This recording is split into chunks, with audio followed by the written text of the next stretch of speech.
E esse novo avião da Airbus vai dar muito o que falar, especialmente em algumas reclamações de pessoas que não gostam de viajar longos trechos em aviões de um corredor. Um corredor é igual o A320, caso você não tenha muito conhecimento. Recentemente, a Airbus revelou que está em fase final de certificação do seu A321 XLR e que está dando atenção especial para todos os primeiros compradores do avião, para que eles tenham tudo necessário, especialmente em termos de conformidade, de aeronavegabilidade e apoio operacional desde o primeiro dia, ou seja, servicinho top, viu, Airbus? Apesar de não ser um avião completamente diferente do já normal, vamos falar assim, Airbus A321 e da sua versão Neo, algumas peças sim são completamente diferentes e o suporte tem algumas diferenças, em alguns pontos até bem grande. E é nisso que a Airbus vem trabalhando nesse avião de corredor único, diga-se de passagem, o maior alcance entre aviões nesse segmento de corredor único, nesse tipo de avião no caso. A Latam já comprou e deve receber essas unidades ainda em 2025, mas sem uma data definida. Gente, o que mais importa nesse avião vai ser justamente a sua configuração interna, podendo voar, por exemplo, do Brasil para a Europa. Eu sei, eu vou lembrar para você, sim, o A321 já faz voos do Nordeste brasileiro aqui para a Europa na sua versão LR.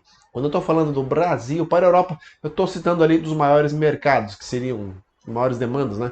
Guarulhos e Galeão, para a Europa, em rotas ali que não seja necessário um 330, um 350, um 777, ou um 767, ou ainda um 787, que são aviões de dois corredores com demanda aí maiores. Beleza? Esse avião pode suprir essas rotas. A boa notícia, caso você não goste de viajar em avião de um corredor para voos longos, é que a divisão chilena da Latam deverá receber essas primeiras unidades do XLR, assim como a JetMart do Chile e também a Sky Airlines. Só falando de América do Sul, essas duas aí operadoras de baixo custo, e eu já vou citar alguns dados interessantes em relação ao que elas devem fazer. A previsão é que o avião entre em operação no final agora de 2024 com a Iberia, companhia lá da Espanha, e a Airbus fez o jato para até 240 assentos. Sim, a gente pra caramba nesse avião.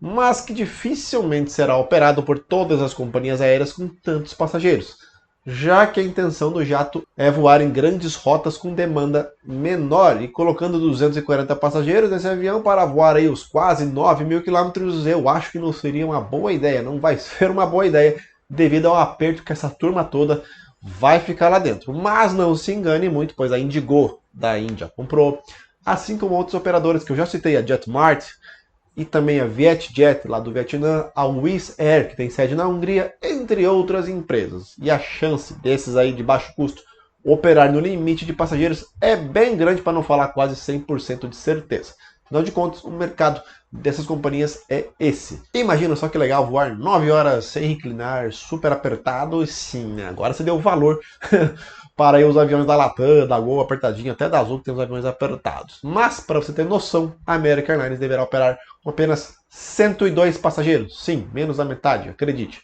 10 na primeira classe, 20 na executiva, 36 na chamada Main Cabin Extra e 36 na econômica. Mesmo na econômica mais simples, vamos falar assim, o avião deverá ser muito bem configurado e confortável, visto que a empresa pretende voar da costa leste dos Estados Unidos para a Europa e oeste africano, em voos, claro, com uma demanda menor, podendo também incluir destinos na América do Sul, como o nosso Brasilzão. Portanto, não descarte a American Airlines fazendo voos, por exemplo, de cidades menores lá dos Estados Unidos para Guarulhos, Brasília, Rio de Janeiro ou alguma outra cidade brasileira, tá? Essa informação sou eu que estou falando, é um chute meu, poderá acontecer. Agora o voo de 737, por exemplo, não que vai acontecer, estou chutando. Vamos lembrar também que a demanda para as cidades americanas são mais altas do que a demanda para vários destinos, por exemplo, na Europa. Só você ver a quantidade de voos diários que existem, sei lá, do Brasil para Nova York e do Brasil, sei lá, para Lisboa, tá? Só para você ter uma comparação aí em relação à quantidade de demanda. Estou falando da mesma cidade, meu povo, tá? Mesma cidade. A Latam do Brasil opera, por exemplo, o A321 Neo, que é exatamente do mesmo tamanho, né? Configurado para 224 assentos, ou seja, é gente pra caramba. Eu voei nele há 2 dias atrás. Já da Azul, está configurado para 214 assentos e eu também posso falar para vocês que não é nada confortável, pois eu já voei nesses 2 aviões. A Azul tira 2 filas em relação à Latam, o que também não é muito confortável, mas para voos internos no Brasil até que está aceitável. Eu tenho uma técnica aí para usar saída de emergência que eu vou contar para vocês em um outro vídeo. Só para você ter uma noção da distância que você vai poder voar, por exemplo, de Lisboa para Guarulhos. A distância cobre mais ou menos ali, vamos arredondar para 8.000 quilômetros, que é mais ou menos esse trecho. Portanto, o avião, mesmo na sua configuração máxima, lotado de passageiros, tem autonomia para fazer esse voo de Lisboa para Guarulhos. Se for um voo, por exemplo, da Alemanha, Frankfurt lá para Guarulhos, a situação já não vai ser possível na sua configuração máxima, pois a distância entre Frankfurt e Guarulhos fica ali mais ou menos 9.750. Nunca é a mesma distância, tá? Pode ser 1 quilômetro a mais, 1 quilômetro a menos, depende do desvio e tal. É mais ou menos por aí. Agora, se tirar alguns passageiros, configurar ali, quem sabe, igual a American Airlines, por que não fazer um voo de corredor único? Será que é uma boa ideia? Dentre as principais mudanças para esse novo avião, a Airbus fez o seguinte em relação ao Neo, né? Incluiu um novo trem de pouso principal, novos flaps e um novo tanque de combustível central traseiro, esse que por sinal exigia um novo sistema de combustível, uma carenagem estendida e maior peso máximo de decolagem. Inclusive na barriga do avião foi feito um novo design dessa carenagem, atendendo os requisitos de aeronavegabilidade e segurança. Por exemplo, em caso de pouso de barriga, foram feitas algumas modificações para que o avião literalmente aguentasse mais em relação ao A321neo, visto que o tanque de combustível é maior e automaticamente carrega mais combustível do que sua versão anterior. Eu sempre estou falando da neo, gente, beleza? E esse foi um dos problemas que estão atrasando, né? Só um que está atrasando essa certificação do XLR, mas parece que agora vai, 2024, a gente já vai ver esse avião voando pela Ibéria. E sabe o que pode estar acontecendo? Eu vou te contar um detalhe que talvez vai te surpreender um pouco, não sei. Lembra lá do Boeing 707 dos anos 50, que ele surgiu? Então, ele tem 46 metros de comprimento. Já o 321 XLR, que assim como todas as suas variantes, tem 44 metros. E a configuração interna é a mesma, 3, 3. Um corredorzinho só ali no meio. A variante de maior alcance do 707 foi a 320B, que poderia chegar até os 9.300 km. Mas André, você está falando que o 707 voava mais do que o XLR, ok? O XLR 8.700, pois é. Mas o 707 levava 90 mil litros de combustível, enquanto o XLR vai levar apenas 33 mil litros de combustível.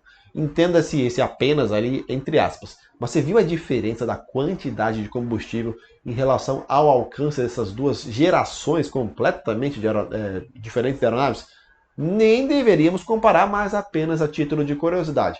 O 707 levava 3 vezes mais combustível para cumprir a mesma distância. Olha aí a evolução da aviação. Tá, André, mas atualmente qual é o avião da Boeing que vai competir com o XLR? Simplesmente nenhum. Em termos de capacidade, o MAX 9 tem apenas 6.100 km de alcance e pode levar ali até 220 passageiros. O MAX 7, que tem a maior capacidade de alcance, ele pode chegar até 7.000 km, mas o avião nem foi certificado. Mas não podemos comparar os aviões, pois o MAX 7 leva muito menos passageiros, com apenas 172 na sua configuração máxima contra 240 do XLR. Então, não tem competição. Então não se surpreenda se a gente voltar a utilizar em muitas rotas, claro, aviões de corredor único para viagens longas, assim como o 707 já fazia muito bem lá no finalzinho dos anos 50, até meados ali dos anos 90, e se bobear algumas empresas até utilizaram no comecinho dos anos 2000, acho que até 2010, alguma coisa assim, 2012, especialmente em países mais pobres ou sancionados como o Irã. Apesar da Boeing e todos os seus problemas, a empresa não parece estar lá muito preocupada em tentar competir com a Airbus nesse segmento, que vai nadar de braçada por um bom tempo ainda. Gente, esquece a Embraer, que a Embraer não tem avião nem para competir com outros da Airbus, e esse aí, muito menos. E aí, você está animado para a chegada do XLR Eu tô. Espero, quem sabe um dia voar aí com esse avião e fazer algumas rotas longas aí pra ver como é que é, mas será que vai valer a pena fazer? Não sei. Eu sei que essa aeronave vai marcar história na aviação mundial, e se você concorda ou se você discorda, você pode deixar uma opinião aqui nos comentários. Eu já estou de volta aqui no meu cenário tradicional, inclusive com uma camiseta muito bonita que eu comprei na Alemanha, no Museu de Speyer, que você vai ver em breve uns vídeos sensacionais. Infelizmente eu não vou postar nesse canal, porque por N motivos tem que ser lá no canal de viagens. Beleza? Não vai perder esse vídeo, tá muito legal. Canal Mochilando na maionese. Claro, se você gosta desse canalzinho maroto, que tô voltando com tudo aí, depois das minhas férias, que também eu tive vários problemas, eu vou te contar tudo lá no canal de viagens. Você deixa um like, você pode colaborar com o canal, aquela coisa toda. Um forte abraço. Se esse vídeo foi útil para você, deixa o like. Tchau!